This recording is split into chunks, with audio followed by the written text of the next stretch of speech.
Hello, and welcome to episode 6 of our frequently asked questions series.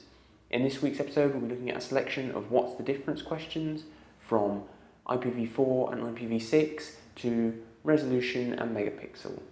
So, let's get started with question number 1. What is the difference between megapixel and resolution? Now, this question might seem simple, but to anyone with very little knowledge of video cameras, they will see these two terms and think they mean the same thing.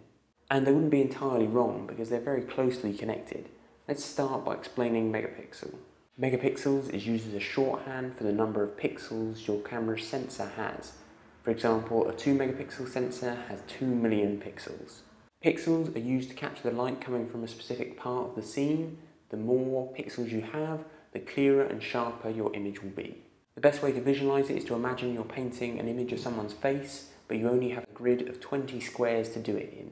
Also, imagine you can only choose one shade of colour for each square to interpret the face. In this scenario, with only 20 squares, your painting isn't going to look much like a face. But if you were to do the same with a grid of 80 squares, the image clarity would be much better, and this is how megapixel works. Now, resolution is similar, but it's actually a measurement of the width and height of your camera's output in pixels. For example, 1920 by 1080 is actually 1920 pixels wide by 1080 pixels tall. This is where the two terms overlap because resolution is an exact measurement of the number of pixels your image has. So you can quite easily work out how many megapixels your camera has. All you have to do is multiply the height and width together, and the number you get is the exact number of pixels on your sensor. For example, 1920 times 1080 equals 2,073,600 pixels, which can be shortened to 2 megapixels. Next is question 2. What is the difference between IR and EXIR? This question pops up quite a lot with new customers because they are unclear as to what IR is and which option is better. First off, let's quickly explain IR. IR stands for infrared, which is a colour of light not visible to the human eye. It helps the camera see further and clearer in the dark without having to use any visible light, such as a floodlight.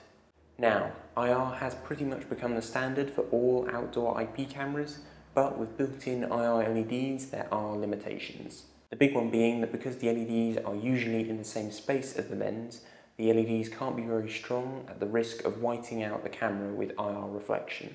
This means that for years IR technology didn't get any better, but then some brands introduced a new camera design, the turret camera, with its 2-window layout. This meant that they could start using EXIR, which allowed for stronger LEDs to see over further distances, a square layout for more even coverage across the scene, and most importantly, no more bright spotting from IR reflection. So in most cases, we would choose an EXIR camera over an IR camera if the option is available. Finally, we have question number 3. I keep seeing mention of IPv4 and IPv6 addresses. What are they and what is the difference?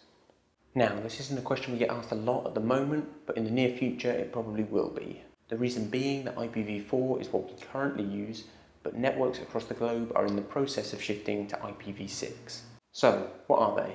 Well, IPv4 in simplest terms is the internet structure that we currently use, that being standard 32-bit IP addresses.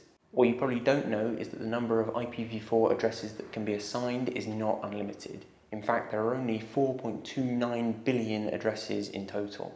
Now, this might sound like a lot, but when you realise that the planet's population is almost double this, you'll understand why we've almost exhausted all of the numbers. This is where IPv6 comes in.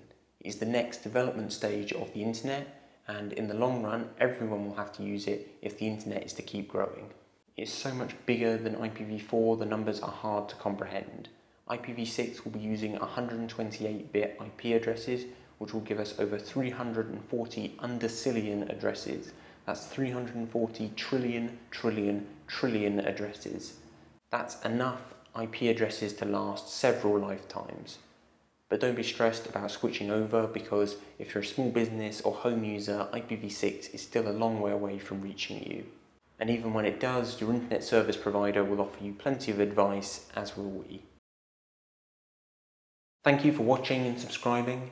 If you haven't subscribed already, please do by clicking down here. Check the description box below for links to our Facebook, Twitter and Google Plus feeds. Follow the link here for our web shop, and if you want more videos like this, check out the playlist up here. Thanks again for watching, and we'll see you in the next video.